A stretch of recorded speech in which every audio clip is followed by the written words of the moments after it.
আজ আমি আবার এসেছি স্বরচিত গল্পখানি নিয়ে আমার পাঠকবৃন্দের দরবারে। আমার আজকের গল্প জননী। এক আটপৌরে মেয়ে, সাজগোজের বাহার নেই তেমন। জীবন মানে তার কাছে কাজ, কাজেই বাঁচে সে। সেই মেয়েটি পেশায় সাংবাদিক, আবার নেশাতেও। ব্যক্তিগত জীবন তার ভরে থাকে কাজের নেশায়। তার সেই কাজে আছে ভালোবাসা, আছে বোধ। আলোর দিকে এগিয়ে চলে তার মানবিকতা। সময় মতো স্নান খাওয়া সেরে অফিসের পথে পা বাড়ায় সুচরিতা। বাস স্টপেজের কাছে পৌঁছে দেখতে পায় রাস্তার ওপারে এক মাঝবয়সী ভদ্রমহিলা রাস্তাটা পার হতেই পারছেন না। যতবার পার হওয়ার চেষ্টা করছেন ততবারই ভীত সন্ত্রস্ত হয়ে পিছিয়ে যাচ্ছেন। আশপাশে প্রত্যেকেই যে যার মতন কাজে ব্যস্ত, কারোরই কোনো ভ্রুক্ষেপ নেই।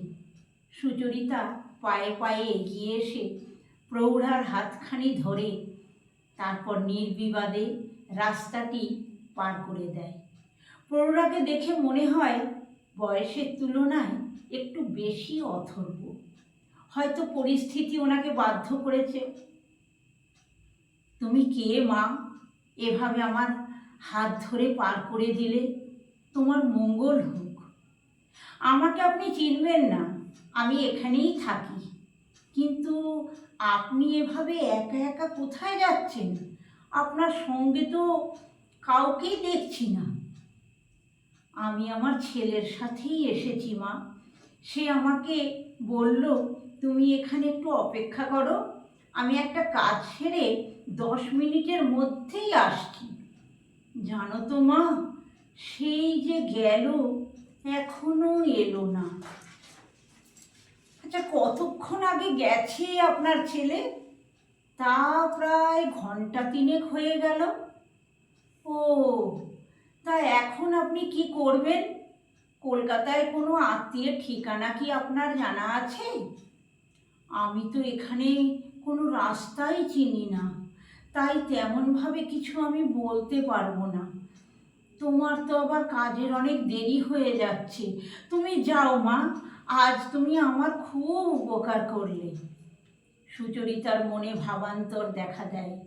এরকম একজন অসহায় মানুষকে ফেলে চলে যাওয়াটা কি ঠিক হবে? চিন্তাটা মাথার মধ্যে ঘুরতেই থাকে। অবশেষে মানুষটিকে সঙ্গে নিয়ে তার বাড়ি ফিরে আসে। প্রথমে তিনি আসতে একটু কুণ্ঠাবোধ করলেও পরে সুচরিতার সঙ্গে আসতে রাজি হয়ে যান। অনেক দিন পর সুচরিতার মনে হলো বাড়িটায় কোথাও একটা ফাঁকা ছিল। আজ সেই জায়গাটা যেন মনের অজান্তেই পূর্ণ হয়ে গেল। সুচরিতার মনে পড়ে যায় ছোটবেলায় তার মা তাকে ছেড়ে চিরদিনের মতন বিদায় নেয় পৃথিবী থেকে। তার কয়েক বছর পর বাবা আবার বিবাহ করে। নতুন মা প্রথম প্রথম স্নেহ ভালোবাসা দিয়ে সুচরিতার মায়ের অভাব কিছুটা পূর্ণ করতে পেরেছিল। কিন্তু তারপরে নিজের সন্তান আসার পর সৎ মা হয়ে উঠতে বেশি দিন লাগলো না।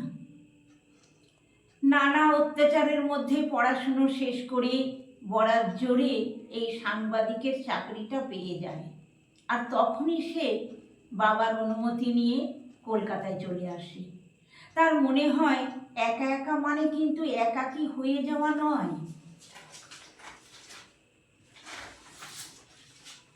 এটা অনেকেরই গুলিয়ে যায়, আর গুলিয়ে যায় বলেই হঠাৎ পাওয়া একাকিত্বের সঙ্গে যুঝতে তাদের বেশ কষ্টই হয়। এরপর শুরু হয় সুচরিতার এক নতুন জীবন। আজ বাঙালির ঘরে ঘরেই দেবী দশভুজার আগমনী বার্তায় চতুর্দিক মুখরিত। এমন দিনেই সুচরিতার ঘরে আগমন হলো আরেক মায়ের। সুপ্রভা দেবীরও ছিল একটা সুন্দর সাজানো বাগান, যার আরেক নাম সংসার। তাদের এই সাজানো বাগানে সবথেকে সুন্দর যে ফুলটি ছিল তার নাম খোকন। সে যেন ছিল স্বর্গের পারিজাত। তাকে ঘিরেই ছিল অনেক স্বপ্ন। কিন্তু মানুষের ভাবনার সাথে বাস্তবের তফাৎ থাকে অনেকখানি। খোকনের যখন 8-10 বছর বয়স, তখন শারীরিক অসুস্থতার কারণে খোকনের বাবা মারা যান। তিনি ছিলেন পেশায় শিক্ষক। তিনি প্রায়ই সুপ্রভা দেবীকে বলতেন, আমাদের খোকন একদিন অনেক বড় হবে, সমাজের পরিকাঠামোকে শক্ত করে সমাজের বুকে নিদর্শন রেখে যাবে এক সৎ ও বিবেকবান মানুষের। স্বামীর মৃত্যুর পর সংসারের সব দায়িত্ব এসে পড়ল সুপ্রভা দেবীর ওপর। খোকনকে মানুষের মতো মানুষ তো করতে হবে, এটাই ছিল স্বামীর শেষ ইচ্ছা। তিনি সেলাই মেশিন চালাতে জানতেন, সেই কারণে ঘরে একটা মেশিন কেনা হয়েছিল। এখন সেটা কাজে লাগিয়ে কিছু কাজকর্মের অর্ডার পেতে তার সুবিধে হলো। মা ও ছেলের সংসার এভাবেই চলতে লাগলো, তার সঙ্গে খোকনের পড়াশুনো। স্বামী সন্তানের জন্য প্রত্যেক নারী ত্যাগ স্বীকার করে থাকে, যা আমাদের সাধারণ চোখে ধরা পড়ে না। এভাবেই জীবনের সবটুকু দিয়ে ভালো থাকার পথ তিনি খুঁজতে চেয়েছিলেন। দেখতে দেখতে একদিন খোকন স্কুলের গণ্ডি পেরিয়ে কলেজে প্রবেশ করল।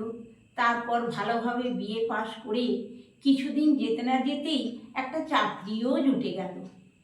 এবার শুরু হলো মা ও ছেলের ভালো থাকার দিন, এক কথায় সুখের পরশ।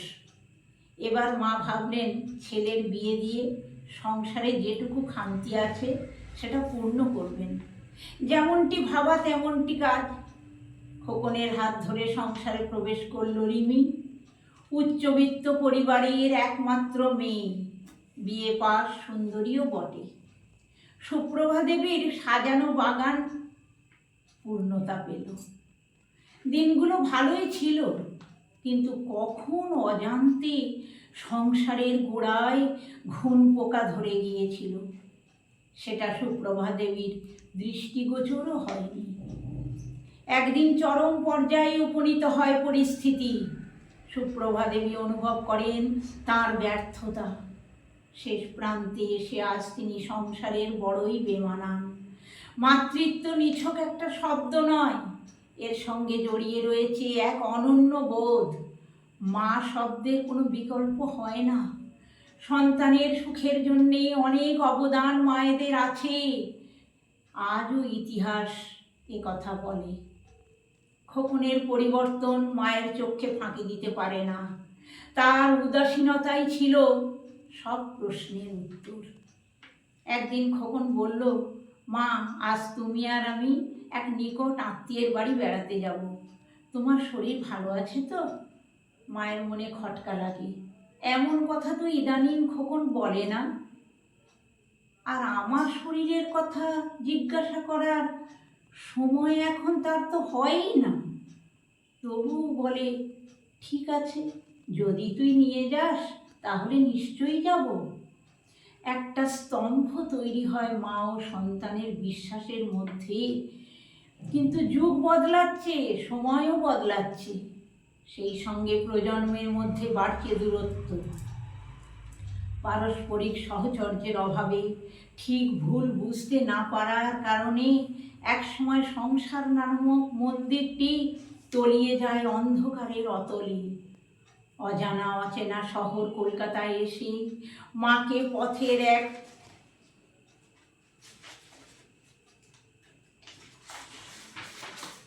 পাশে অপেক্ষা করতে বলে সে চলে যায়, আর ফিরে আসে না। এমন মায়ের পদস্পর্শে আজ সুচরিতার ঘর যেন পরিপূর্ণ হয়ে গেল। দিনে দিনে মা ও মেয়ের সম্পর্ক যেন মধুময় হয়ে উঠতে লাগলো। দুজনেই দুজনের প্রতি আপ্লুত। অলক্ষ্যে ঈশ্বর বোধহয় এটাই চেয়েছিলেন। সুচরিতা সারাদিন অফিসের কাজ সেরে বাড়ি ফেরার পর মায়ের মুখের হাসি আর মায়ের হাতের রান্না তার জীবনে এক নতুন স্বাদ এনে দেয়। সুপ্রভা দেবীও যেন এক ঈশ্বর প্রেরিত সন্তানের দিশা পেয়ে গেছেন। মনে হয় কাছের মানুষেরা সেই ভরসা, সেই নৈকট্য সব সময় ঘিরে থাকে। মনে হয় এই মানুষটি তার অনেক আপন। এভাবেই হয়তো তৈরি হয় স্নেহ ও শ্রদ্ধার অটুট বন্ধন। কেটে যায় 1 বছর, আবার শারদর্ঘ্য নিয়ে আগমনীর সুর বেজে ওঠে প্রতি ঘরে ঘরে। আজ মায়ের বোধন। সুচরিতা তার মায়ের জন্য পছন্দ মতো একটা নতুন শাড়ি কিনে বাড়ির দিকে পা বাড়ায়। যেতে যেতে দেখা হয় তারই অফিসের এক সহকর্মীর সাথে। সুচরিতা অনুরোধ করে তার বাড়িতে যাওয়ার জন্য। তিনিও আজকের দিনে রাজি হয়ে যান। এরপর যা হলো সেটা বোধহয় না হলেই ভালো হতো। দরজার আওয়াজ পেয়ে মা এসে দরজা খুলে বিস্মিত ও স্তম্ভিত হয়ে যান। দরজার ওপাশে দাঁড়িয়ে তাঁরই সেই খোকন। ক্ষণিকের জন্যে দুর্বল চিত্তে মনে মনে বলে ওঠে, খোকন, তুই ফিরে এসেছিস? আমি জানতাম রে তুই আসবি। কিন্তু পরক্ষণেই মনে হলো, এই খোকনই তো আমাকে পথে একা ফেলে রেখে চলে গিয়েছিল। এই মানুষটাকে তো আমি চিনি না, এ আমার সন্তান নয়। মায়ের এই অস্বাভাবিক আচরণে বুদ্ধিমতী সুচরিতা বুঝতে পারে যায় খোকনের পরিচয়।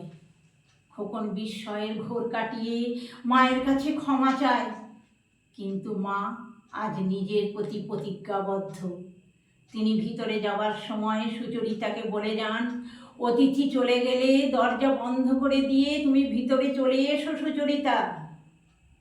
সুপ্রভা দেবীর বুকের ভেতরটা খুবই কষ্ট হচ্ছিল, চোখের কোণেও জলও ছিল। আচ্ছা পাঠকবৃন্দ, আপনারা কি বলতে পারবেন এই জল আনন্দ অশ্রু না বেদনাশ্রু? উত্তরটা আমারও জানা নেই। কোনো জীবনই মনে হয় গুছিয়ে সাজিয়ে দু মলাটের মধ্যে বাঁধিয়ে রাখা যায় না, হয়েও ওঠে না। কারণ শুরুটা সন্তর্পণে হলেও শেষটা কেমন করে যেন এলোমেলো হয়ে যায়। তারপর শেষ পাতার শুরুটা অজান্তেই কখন যেন আপনা থেকে পুরোটাই ঝাপসা হয়ে যায়।